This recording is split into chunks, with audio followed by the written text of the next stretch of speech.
what's up to my DBR team? Hope y'all doing good today. It's been so nice to be out of that heat wave that we were in. The weather has been quite great around here, and I hope that it's great in your area too. I wanted to check in with you all today to discuss one of the methods of manifestation that I used, and this was my first time using this method.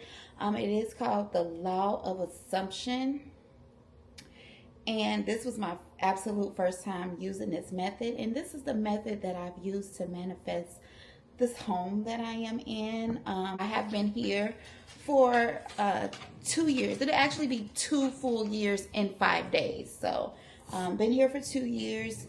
Loving it, and yeah, just enjoying enjoying what I've created, what me and the good Lord have cultivated together. And so I wanted to come and discuss the law of assumption with you all, to let you know how I went to, or how I was able to bring forth my vision for the new home into fruition. Because if you've watched some of my videos, I've mentioned that this home was a manifestation.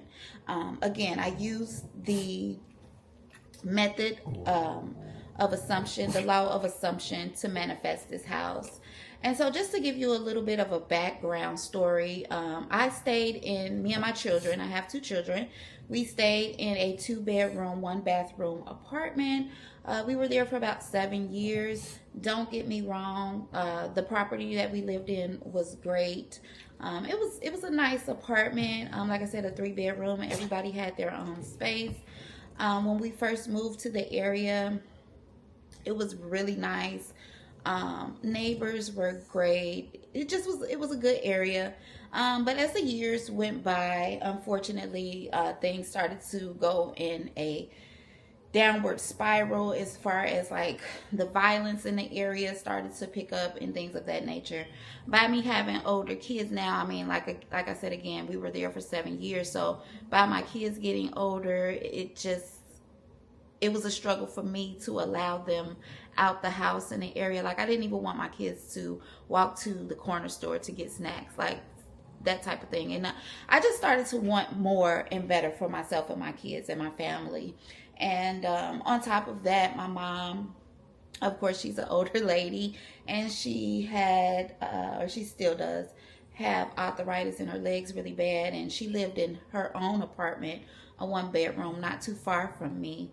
But she did call and express to me that she didn't want to live there. It was too hard for her to go up and down the stairs with her legs being in the condition that they were in. And, you know, just me being a mom to my 2 children, and me being a daughter to my mother, and really loving my family, I just decided, like, I got to do something about this. I want better for myself and my family. And so I began to start working on manifesting a new home. Now, again, I used the law of assumption to manifest this home. And let me tell you the steps that I took to practice the law of assumption to bring forth this vision. I first decided that where I was living was no longer for me and my family. I decided that we had outgrew it. Just being in a 1-bathroom apartment, even though we all had our own bedrooms, but living in a 1-bathroom apartment with 2 other individuals, it was a struggle. So I just decided that we had outgrew it and we deserved something better. After my mom had called me and expressed how she felt, I immediately prayed about it. That was number 1. I prayed, and I began to really go deep into the details of what I wanted. So I prayed, and then I began to script out in my journals exactly what I wanted, as far as the details of what I wanted this home to be. So just off the top of my head. I don't have, I should have brought the journal here with me to kind of like read exactly what I put in the journal, but I could tell you just off the dome a couple things that I knew I wanted. I knew that I wanted enough space for my entire family, meaning my children, my mom, and then I also wanted additional space just in case if anyone ever needed a place to stay, that they could always, you know, have a place to stay. I kind of grew up in an environment, especially on my father's side of the family, where, you know, if you ever needed a place to stay, you could always come to my grandma's house. You know, that's just what it was. And so I wanted that type of environment. And so I would script out the details, and that was one of the details that I wrote out. I do know another detail was that I didn't want any carpet in the entire home. I did not want any carpet because I had carpet and only in the bedrooms at my apartment. I had carpet in the bedrooms, but even that in those 3 rooms, it was a hassle just keeping that carpet clean. It just was too much. So I knew I did not want any carpet. I wanted at least 2 or more bathrooms in the home. And I'm trying to think if there was anything else. Oh, and I wanted private parking space for my vehicle. And I wanted that because they had attempted in that old neighborhood to steal my car like 4 or 5 times. So I did want private parking.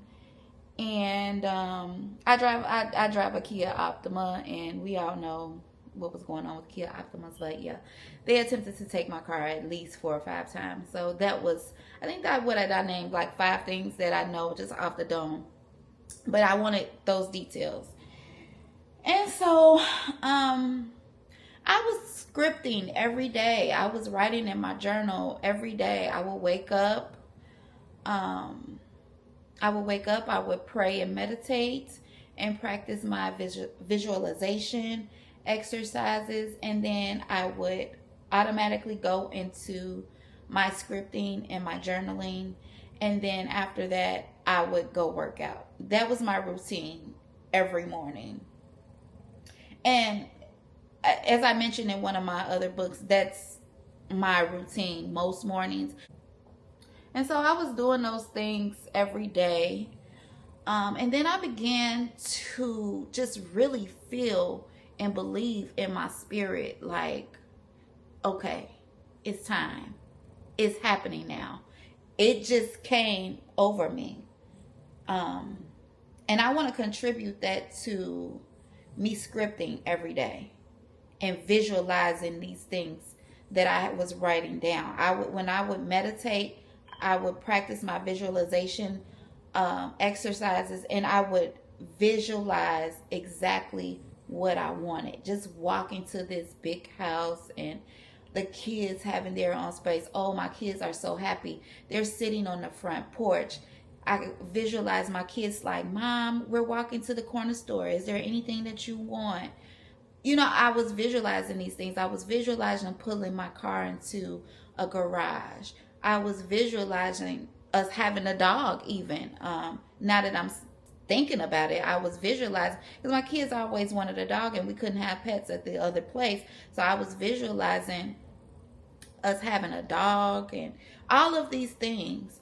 And I started to really feel like, ooh, it's happening. It's happening right now. This is my reality right now. I got to get ready. I got to get ready to leave here. And so one day I came in the house from working out and I told my kids, start packing your things because we're moving. They like, we are? Yes, we're moving. I hadn't found a place. I hadn't even started looking for a place yet. But I told them to pack their things, and I began to declutter the apartment. I began to just throw things away. I began to start packing. And I'm going to tell you another thing with the law of assumption. You have to not allow your current circumstances to get in the way of your assumption. You have to assume, no matter what your circumstances are, that it's already yours. You understand? And I'm going to say that because I'm going to say this. My credit back then was not really up to par for a home. And, you know, despite that, and just, I'm sorry, bear with me because I'm almost getting emotional now that I'm thinking about it. Thinking about just how powerful it is to cultivate these type of things with God and with your power. You have to really believe in yourself and really just have faith. But let me not steer off track here. My credit was not up to par for a home, but again, when you're using the law of assumption, you cannot allow your current circumstances to move you from your vision. You have to stick with it and you have to believe it. And so I believed it despite my circumstances. I said, look, we've outgrown this space. We deserve better. And we start packing our things. Now, we're packed up. Now that we're packed up, I started looking for a place. It didn't take me long. It did not take me long to find the place. I found the place and I was like, this is perfect. I applied. The gentleman immediately responded. We came out to view the home. And just go back off the day that we came to view the home, there was another family here also viewing the home. And you know, I don't know how many other families have viewed the home or how many other people had applied, but I do know there was one other family here when I viewed the home. And that same day that I viewed it, I want to say not even 3 hours later, probably like at the most 2 hours later, I got the phone call and it was like, it's yours. And guys, it just flowed like that. It just felt so simple. But I'm going to tell you, just to go back to the credit thing and to tell you how I know it was a manifestation, and how it was the power of my belief system and the power of God also. The guy called me and gave me a whole lecture about my credit. Thank God now I've worked on my credit and things are a lot better now, but I'm just giving you all those details, and I want to be real with y'all. You know what I mean? I want to be real. We're in a hard time right now. It wasn't this hard 2 years ago, but it was definitely, like, today it's extremely hard. But it wasn't easy 2 years ago. I mean, let's be for real. You know, this is after COVID. This is after all these changes in the world, and you know what I mean? But I got lectured on my credit. And that's how I know, like, God moved that gentleman. Like, God was like, put a bug in his ear and was like, hey, this your girl right here. This is hers. You understand what I'm saying? So just that law of assumption that I use, just not allowing my current circumstances to sway me away from me believing that me and my family deserve better.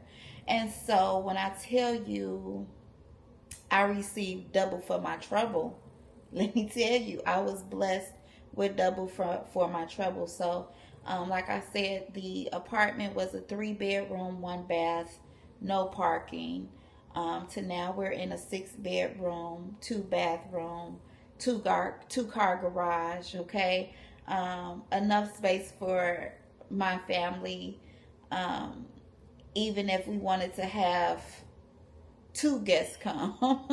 The dog even has his own bedroom, guys. And so I just wanted to share that with you all.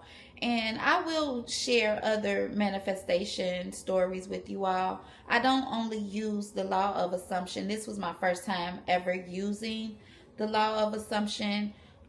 This is a Neville Goddard practice. If you've never heard of Neville Goddard, look that gentleman up. But this was a Neville Goddard practice that I used. And it was the first time that I ever used the law of assumption. And when I tell you it worked, it worked. Okay, it worked. But outside of just using that method, just know that you have to do the work, and it begins with you. I talk a lot about having faith and your mindset. It all begins with you. You have to believe, no matter your circumstances, you have to believe it. You have to see it. And that's half the battle. And then, once you can believe it and you see it, you act on it. You do the things that are required when you have whatever you're manifesting. In my case, for this home, what did I do to start preparing? I immediately started packing. I even had my kids to pack. We were touching and agreeing on that thing. We was all packed up and ready to go because we assumed that it was already ours, and it was. Had our name written all over it. So family, I want to just say, stay rooted in your faith. Believe in yourself. Believe in your power. Don't let your current circumstances, whatever they may be, sway you from your belief system. And thank you all so very much for watching. You probably can hear my baby, my doggy, in the background snoring. He's sitting up under me and he's snoring like he had a hard day's work. But yeah, guys, keep dreaming. Dream big. Dream big. We no longer shrinking ourselves around here. We dreaming big, baby. We manifesting big things around here, baby. Okay? So yeah, keep dreaming, keep believing, and keep receiving, my DBR team. Until next time, I love y'all. Mwah.